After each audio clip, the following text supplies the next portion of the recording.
Strap on by the Clown Cafe, your favorite meals on wheels. The menu is disgusting and it's full of special deals.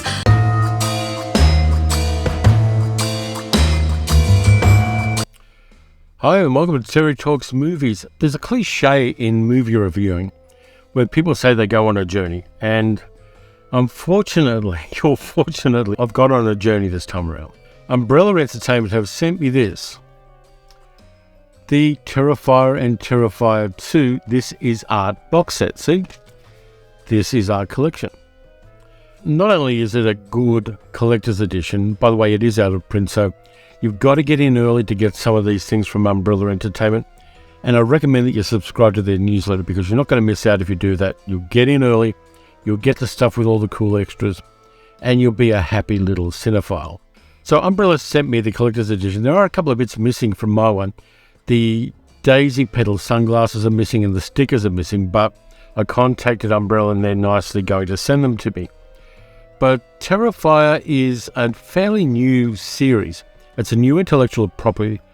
The first movie came out in 2016 and the second movie came out in 2020. And both of them were partly funded by crowdsourcing through Indiegogo. This isn't a studio intellectual property at all. It's the creation of a New York filmmaker called Damian Leone, who has a very distinct vision for his horror movies. Now, they are very graphic, they're transgressive, they have superb gore effects in them. And for me, there's an extra level to them, so stick around to the end of the video. I'm going to tell you what I think is actually happening with the Terrifier series, which is a little bit different than most of the other things that I've heard from other people. So first off, is a new cult series worthwhile? The genre at the moment is replete with different franchises. You've got the Saw franchise, you've got Nightmare on Elm Street, you've got Halloween, you've got Scream, you've got any number of them. You've got the Annabelle ones. Is there room for another one? Yeah, absolutely. Horror is a broad church full of demons. So the next question comes up is, what is Terrifier? So first of all, I'll talk about the package itself. From Knucklehead's Toys, you get an art vinyl figure, which is kind of cool. It's a kind of value added that people like because you can stick it up on a shelf. Though art isn't the kind of person or the kind of entity, because it is a supernatural entity, that you're going to fall in love with and have tattooed on you unless you're a very damaged individual. The vinyl is nice. You also get a double-sided poster, which I tend to leave in the packaging to preserve it, but some other people may want to stick it up. Slipcase contains 18 lobby cards about the movies. There are actually 3 movies in this box set. There's All Hallows Eve, which is an anthology horror film in which Art the Clown turns up as a character. Then there's Terrifier, which is the 2016 movie, and Terrifier 2, which is the 2020 film. So you get the 18 lobby cards, which is a lot. That's a lot of lobby cards to get for one movie. And you also get a compilation of behind-the-scenes commentary and art called This Is Art, which is really good. There's a lot of extras in this and a lot of information about the influences for Art the Clown. Now, there are a number of influences. Of course, there's John Wayne Gacy, there's Pennywise from It, there's Killer Clowns from Outer Space. There are a whole bunch of different influences. Freddy Krueger being another one, Jason Voorhees, Michael Myers, all of that kind of stuff. They're all influences on Art the Clown and the Terrifier franchise.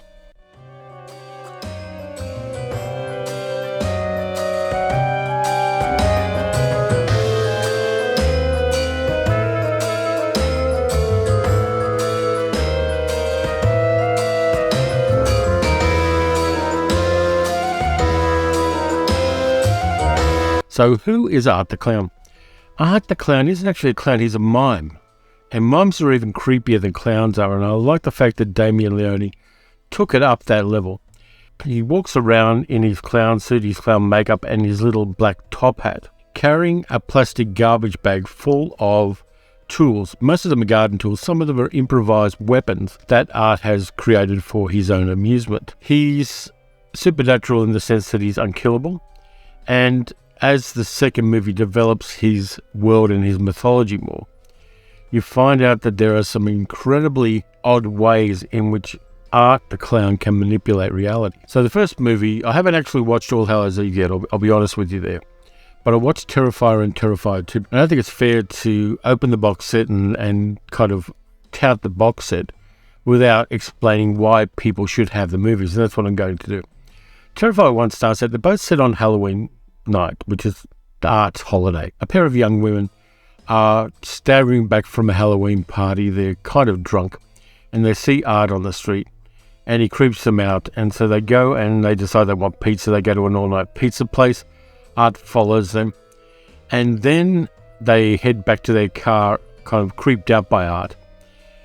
And there's a building nearby, and one of the girls needs to pee, so she asks a guy who's doing an extermination job on the building, getting rid of some vermin, whether she can go to the toilet in the building. He reluctantly lets her, and Art then follows her into the building, and she is chased and terrorized by Art. Meanwhile, her friend in the car is also attacked by Art. He manages to call her sister to get her to pick them up because Art has slashed the tires of their car. And so the sister ends up being the final girl in the arc of the movie. And there's always a final girl. Her name is Victoria. And she has an interesting arc as a character in both the first and the second Terrifier movies. Now, I'm not going to spoil that particularly because the first movie takes an interesting twist on the final girl trope in horror movies. One that's transgressive, one that's terrifying. Man, in fact, the name of the movie is Terrifier. And I think it actually works to build the world of Art in an interesting way. Now, the movie has a distinctive look as well. It's got a teal and pink color palette, which is a good move. I think it's a valid choice to tweak the color values because it gives us a supernatural world just in the way the movie looks. And so when we see the really gory bits where Art tears people apart, in one case literally, the blood and guts have a color value that makes them less nauseating, no less confronting and no less shocking, but less nauseating than they would be otherwise. So I think it's an interesting choice, and the special effects in this movie are really, really good. Fake body parts and the fake heads and torsos and things like that are done incredibly well. And Damian did start out in a special effects background, and this shows in the same way that Todd Stahelski started out in stunt work before he did the John Wick movies. Having that background in special effects makeup means that Damian Leone knows what's possible, knows what to show and how much of it to show, to be very effective with the horror gore effects. Now that then brings us to Terrifier 2, which is a somewhat different format. Again, it's Halloween, and there's a young woman called Sienna who lives with her nerdy brother who wants to go to a Halloween party as Art, because Art has become famous as a murderer who escaped after a massacre a while before on a Halloween night. And so Art has become part of the popular culture of the area. The sister and her mother dissuade the kid from doing that. His name's Jonathan. Meanwhile, Sienna and her girlfriends decide to go to a party for Halloween. And Sienna, who's an artist and a creator, does a warrior woman costume with angel wings, which is based on some artwork her father, who was an artist, did for her when she was young. He was an artist, he got a brain tumor and ended up committing suicide, and the family is still shattered by that. Sienna, while out at the party, encounters Art, and meanwhile Art has got himself a sidekick, a supernatural entity called the Little Pale Girl, who may have been Art's first victim, but who works with Art and is almost a muse to Art. And she's a very creepy, doll-like girl, dressed up in clown makeup as well. Scary as hell, and she can't be seen by other people unless she wants to be seen by them. Now, there are all sorts of things here. Art creates himself an artificial world called the Clown Cafe, which gets a really interesting, creepy and funny television commercial, which I kind of like, which is actually part of one of Sienna's nightmares. Reality shatters pretty early in this movie. And so we get Sienna, who has a gladius-style sword that her father has given her to protect herself after a number of people around Sienna and Jonathan are killed, and Sienna and Jonathan are kidnapped by Art in an abandoned amusement park, because an abandoned amusement parks are always cool in horror movies. Even as far back as Toby Hooper's The Funhouse. So lots of good stuff there. And so Sienna becomes not just the last girl. She becomes a warrior fighting against all that art is. And she becomes the one who can and must stand up to him. Now, the second movie doesn't quite have a teal and pink palette to it. It has a teal and orange palette. And I think that works as well. The production values are high. This movie costs a lot more to make than the first one. I think it was $250,000 and it's made 20-odd million since then. This has definitely become a franchise, and this has definitely become something that horror movie fans are embracing. In fact, the box sets of the Terrifier movies on Umbrella Entertainment have sold out. You can buy the DVDs and Blu-rays separately now, but there's been a rush on them and it's become really popular among younger horror movie fans. I love the way these movies build a mythology as well. There's some solid world building in Art. We don't find out too much about him. He never makes a sound, Art. He can get shot, he can get stabbed in the head. Anything can happen to him, and he will react as a mime, which makes it even creepier. He has that kind of thing where mimes try to be endearing and end up creepy. And to get to what I find makes this movie series worthwhile is that there's a subtext to it which a lot of people aren't aware of. Watch carefully if you see these movies, when and who Art kills. If Art kills a man, he kills him fast and completely, and does it because the men are getting between him and what he wants. When Art kills a female, he lingers and enjoys the sadism of it. He has his fun by killing and torturing and terrifying women, which is why it's called Terrifier. And so Art, in a sense, Art is like the ultimate boss beast of men's rights advocates, right-wing nut jobs, and incels. All of those Andrew Tate type of people who are misogynistic to their very cause, and Jordan Peterson as well.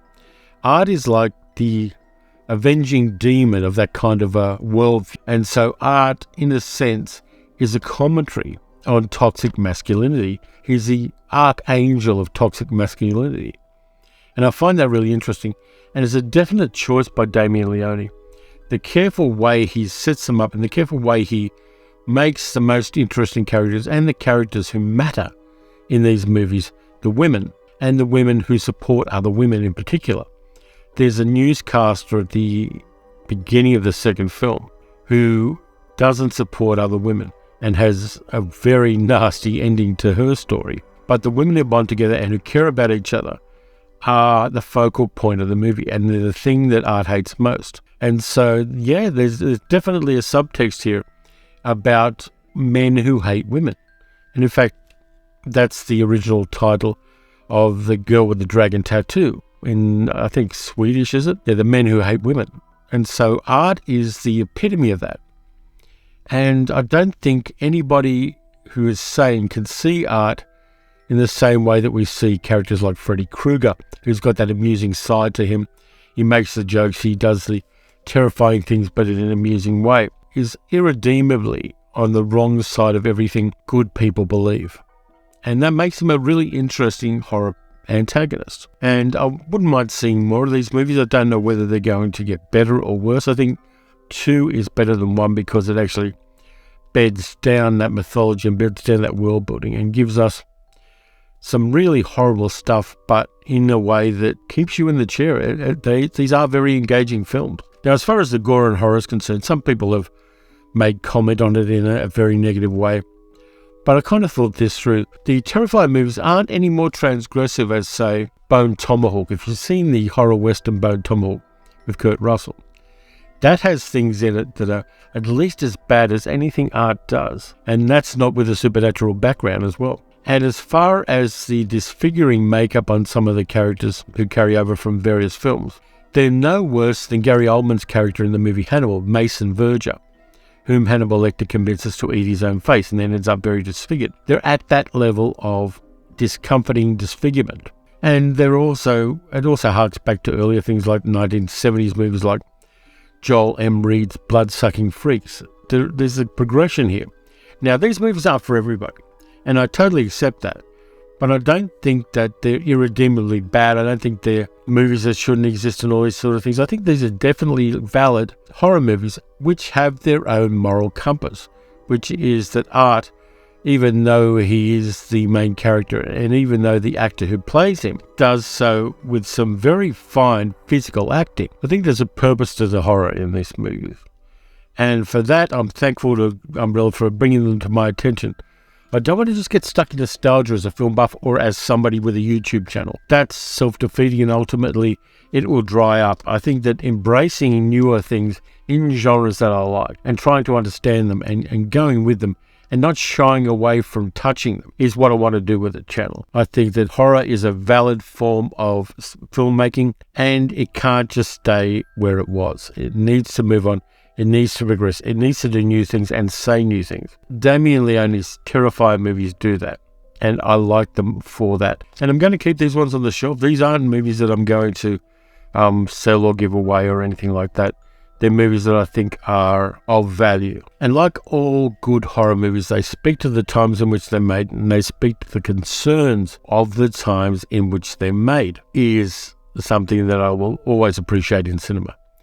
Anyway, that's it for this time around. Thanks a lot for watching. On Sunday, my time, I'm doing a live stream as well. It's going to be a bit of an AMA, Q&A, show and tell kind of live streaming. That'll be starting probably about 9 o'clock Australian time on Sunday morning, maybe 10 o'clock. I'll let you know in the community tab on the channel. Looking forward to that because I've bought a few things which don't quite fit into the format of one of these videos. I want to show people what they are and talk about the movies. So in the meantime, thank you for watching. Like, subscribe, leave a comment, hit the notification bell. If you'd like to, you can be one of the wonderful people who donates to the channel via Patreon at patreon.com/paleocinema. You can buy me a coffee on kofi.com/paleocinema. Looking forward to the stuff I've got coming up in the future. There's some really good movies. And I've got a Blu-ray of a TV series, which is a classic Western TV series. I'm going to talk about that on Sunday. So in the meantime, look after yourselves. Watch some good movies, watch some bad movies. Watch some movies that challenge you. I never find it less than educational when I do that. And I'll catch you next time.